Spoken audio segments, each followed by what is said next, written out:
से और कलीसिया की तरफ से कि हम पास्टर साहब के साथ खिदमत करते हैं। सारी कलीसिया को भी गुड फ्राइडे कहता हूँ। तो मेरे चीज़ों, इसका मतलब है कि मुबारक। जब इस हवाले से हम देखते हैं तो ये दिन जो हैप्पी फ्राइडे है, इसके अंदर बहुत सारे गुडनेस के काम हुए हैं। इस दिन पहली बार कि इस दिन मेरी और आपकी नजात का काम हुआ। आमीन। फिर दूसरी बात, इसमें मेरी और आपकी बका का काम हुए। आमीन।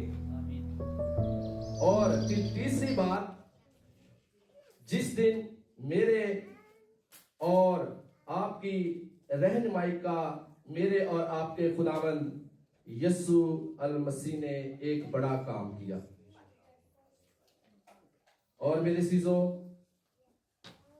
हम समझते हैं कि जब खुदावन ने मेरी और आपकी खातर दुख उठाए तो वो मुझे और आपको किसी दुख को बर्दाश्त करने से निकालना चाहता था, क्योंकि वो दुख हमें बर्दाश्त करने थे, लेकिन ये मेरे और आपके मनच्ची खुदावंद यीशु अल मसीह ने उन दुखों को बर्दाश्त किया। और मेरे चीजों, इसमें हम देखते हैं कि इसका तल्लुक जो है वो सलीब पर मेरी और आपकी खातर हुआ, क्योंकि खुदावंद यीशु मसीह के इन 7 कलमात में से आपके सामने जो 5वां कलमा जो आपकी खिदमत में चाहता हूं, मैं ये समझता हूं कि ये खुदा के मुंह की बातों को, उसके कलमा को, उसके कलाम को जो है वो मेरे चीजों बयान करता है। तो आइए हम खुदा के कलाम की तरफ आते हैं।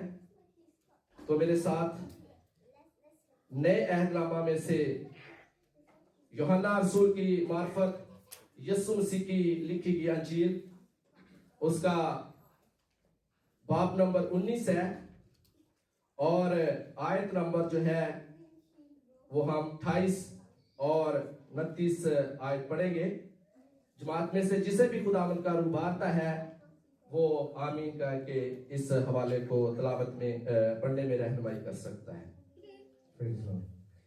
कलाम मुकद्दस में से मुकद्दस यूहन्ना रसूल की मार्फत लिखी गई अंजील, उसका 19वां बाब, उसकी 28वीं आयत। उसके बाद जब यीशु ने जान लिया कि अब सब बातें तमाम हुई ताकि नविश्ता पूरा हो, तो कहा कि मैं प्यासा हूं। वहां सिरका से भरा हुआ एक बर्तन रखा था, बस उन्होंने सिरका में भिगोए हुए स्पंज को जुब्बे की शाख पर रख कर उसके मुंह से लगाया। बस जब यीशु ने वो सिरका पिया तो कहा कि तमाम हुआ और सर झुकाकर जान दे दी। आमीन। आमीन। थैंक यू भाई, गॉड ब्लेस यू। खुदा आपको बरकत दे।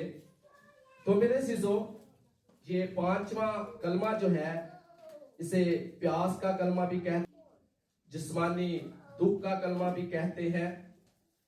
और जब हम प्यास की बात करते हैं तो कुल कायनात का बनाने वाला आज सलीब पर ये अल्फाज कहता है कि मैं प्यासा हूं। ये प्यास किस चीज को ज़ाहिर करती है? क्योंकि जब हम कलाम अक़दस में देखते हैं, खुदा के कलाम की रोशनी में देखते हैं, तो खुदावंद यीशु अल मसीह जो पानी से मेल बनाता है, और फिर वही खुदावंद देखते हैं कि पानियों पर चलता है। वही खुदावन जिसको पानी से बपतिस्मा दिया गया है, आज वो कहता है कि मैं प्यासा हूं। तो मेरे चीजों, खुदावन यीशु अल मसीह के सलीबी कलमात पर जब हम गौर करते हैं तो इससे पता चलता है कि उसकी तकलीफ और अजियत का आगाज उस वक्त हो गया था। किस वक्त? मेरे साथ है ये। किस वक्त उसकी तकलीफ का या उसके दुख का आगाज हो गया था? जब वो फसह के बाद पाक जुमेरात को 11 बजे बालाखाना से गसमनी बाग की तरफ मेरे जीजो रवाना हुआ। और जब वो जानकारी की हालत में दुआ कर रहा था तो उसका पसीना गोया खून की बड़ी बड़ी बूंदे होकर जमीन पर टपकता था। सारी रात क्या हुआ कि उस पर झूठे इल्जाम लगाए गए, उस पर मुकदमा चलाया गया, उसकी पीठ पर कोड़े लगाए गए। और मुबारक जुमे के दिन सुबह 9 बजे क्या हुआ? मेरी और आपकी खातर उसके हाथों में और उसके पांव में क्या लगे?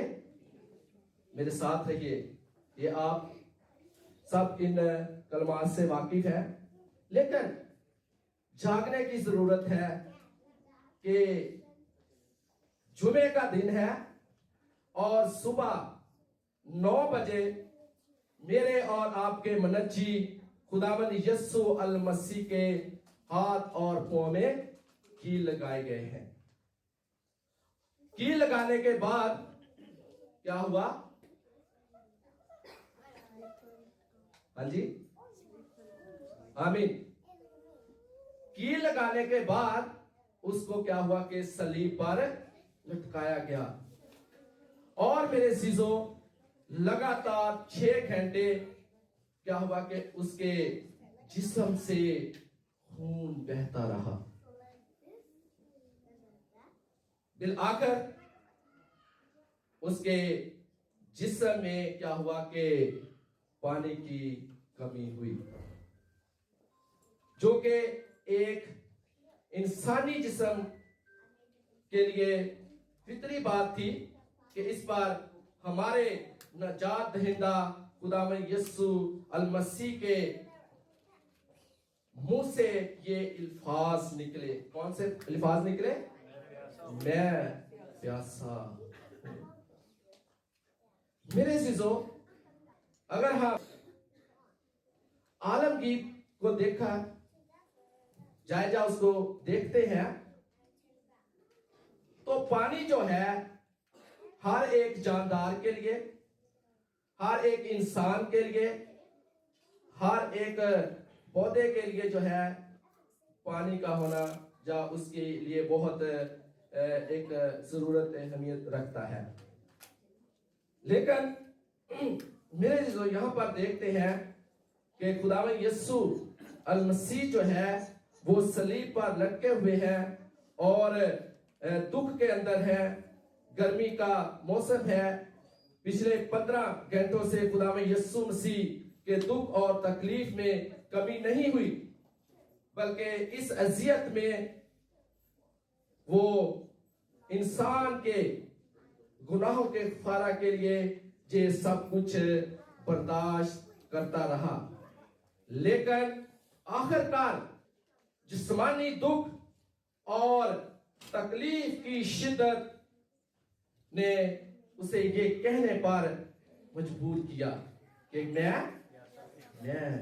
प्यासा हूं।